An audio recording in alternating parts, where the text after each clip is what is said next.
በስመ አብ ወወልድ ወመንፈስ ቅዱስ አሃዱ አምላክ አሜን። ስንክሳር ዘወርሃ መጋቢት ዕለት 18 መጋቢት። በዛ ዕለት እዚያ ቅዱስ ኤስድሮስ ዓርኪ ቅዱስ ጻና ሰማዕት ሰማዕትነት ተቐበለ። ጻና ናይ ሃገረ ፈርማ ንገዛኢ ካብቶም ናይታ ከተማ ወተሃደራቱ እዩ። እዚ ኤስድሮስ ከዓ ካብ ሃገረ ደስቅያ እዩ። ነዚ ቅዱስ ኤስድሮስ ከዓ ጻና ዓርኩ እዩ። ናይ ጸምሪ ክዳውንቲ ይኣልሙ ነበሩ። ክልቲኦም ካብቲ ሰሪሖም ዝረኽብዎ መኽሰብ ንድኻታት ንመሳኺንን ይምጽውቱ ነበሩ። ካብ ለይትታት ሓደ መዓልቲ ክልቲኦም ሓንቲ ድንግል ሰበይቲ ምስኣኻ ኣኽሊላት ሒዛ ኣብ ኣራእሶም ክተንብረሎም ረኣዩ። ካብ ድቃስ ምስ ተባራበሩ ከዓ እቲ ዝረኣይዎ ተዘራረቡ፣ ኣጸቢቖም ተሓጐሱ። እግዚአብሔር ሰማዕታቱ ንኽኾኑ ከም ዝጸውዖም ፈለጡ። ሽዑ ተንሲኦም ናብ ገዛ ይከዱ። ቅዱስ ጻና ከዓ ዕጥቁ ፈቲሑ ኣብ ቅድሚኡ ደርበዮ።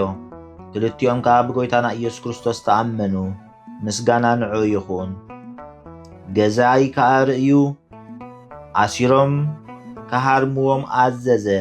እግዚአብሔር ከዓ መልኣኹ ልኢኹ ኣድሓኖም። ካብኡ እቲ ገዛኢ ንቅዱስ ጻና ናብ እስክንድርያ ሰደዶ። ንኤስድሮስ ከዓ ገደፎ። ድሕሪ ቁሩብ መዓልታት ናይ እስክንድርያ ገዛኢ ንቅዱስ ጻና ናብ ሃገረ ፈርማ መለሶ። ክልቲኦም ብምርኻቦም ከዓ ተሓገሱ። እቲ ኣብ ነፍሲ ወከፎም ዝበጽሖም ዓብዪ መቕጻዕትን ስቃይን ከዓ ነንሓድሕዶም ተዘራረቡ። ካብኡ ገዛኢ ንቅዱስ ኤስድሮስ ጉድጓድ ክዒቶም ኣብኡ ሓዊ ኣጊዶም ነዚ ቅዱስ ኣብኡ ክድርብይዎ ኣዘዘ። ወስድዎ ከለዉ ነቶም ወታደራት ክሳብ ዝጽሊ ቁሩብ ክዕገስዎ ለመኖም። ንሱ ከዓ ነፍሱ ክቕበላ ንስጎ ከዓ ክሓስበላ ናብ ጎይታና ጸለየ። ካብኡ ናብቲ ጉድጓድ ሓዊ ቀረበ። ናብኡ ንኣተውዎ። ነፍሱ ናብ ኢድ እግዚኣብሔር ኣማዕቆበ። ኣብ ልዕሊ ስጋኡ ከዓ ወላ ሓንቲ ጉድለት ኣይበጽሖን፣ መልክዑ ናይተለወጠን። ኣደ ቅዱስ ጻና ከዓ ካብ ዓርኩ ብምፍላዩ ትበኪ ነበረት። ካብኡ ስጉእ ጸይሮም ዘመነ ስደት ክሳብ ዝፍጸም ኣብ ጽቡቕ ቦታ ኣንበርዎ። ቅዱስ ኤስድሮስ ሰማዕትነት ኣብ ዝተቐበለሉ ግዜ ኣደ ቅዱስ ጻና ብዙሓት መላእኽትን ነፍሲ ቅዱስ ኤስድሮስ ተቐቢሎም ብዓብዪ ክብሪ ንሰማያት ክዕርጎ ከለዉ ረኣየት። በረኸቱ ምሳና ትኹን ዘለዓለም ዓለም ኣሜን።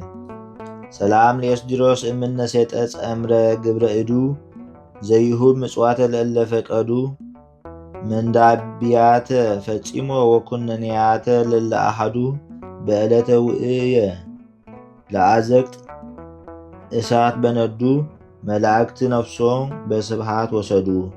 ሰላም ንኤስድሮስ ካብ ሸያጢ ጸምሪ ስራሓት ኢዱ ምጽዋት ዝህብ ንዝደለዩ ንዝተሰዱ ሽግራት ፈጺሙ ስቃያት እውን ነንሓድሕዱ ብዕለት ዝኣተወሉ ንጉድጓድ እሳት ኣብነዱ መላእኽቲ ንነፍሱ ብኽብሪ ወሰዱ።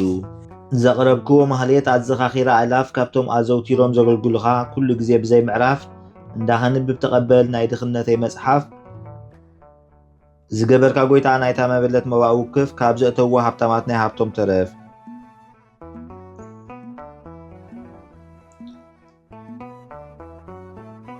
ቅዱሳን ነቢያት ሐዋርያቱን ሰባኽያን ሰማዕታት ምስ ጻድቃን ደናግል ከዓ መነኮሳቱን ሄራን ባርኾት ባርኹ ማሕበር ዘቅድስቲ ቤተ ክርስቲያን ካብ ዝዓበየ ሽማግለ ክሳብ ዝነኣሰ ህፃን ንዝጸሓፎ ብመጽሓፍ ንዘጸሓፎ ብምድራስ ንዘንበቦ ንዝተርጎሞ ብልሳን ሓዲስ ንቓሉን ሰምዐ ብእዝኒ መንፈስ ብጸሎት ኣድዩ ማርያም ዓራቂት ካብ ኩሉ ምበኣስ ኣሕቢሩ ይመሓረና ኢየሱስ ክርስቶስ።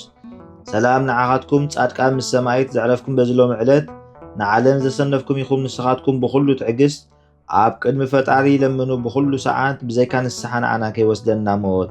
ሰላም ንዓኹም ናይ ዛዕለት እዚኣ ጻድቃን ኩልኹም ሰብኡትን ኣንስትን በብኣስማትኩም ቅዱሳን ሰማይን ምድርን ማሕበር ስላሴ ንስኹም ምእንቲ ማርያም ኣድዩ ዘክሩና ብጸሎትኩም ንኽትሕልውና ተማሕጺና ኣለና ብናይ ክርስቶስ ደም።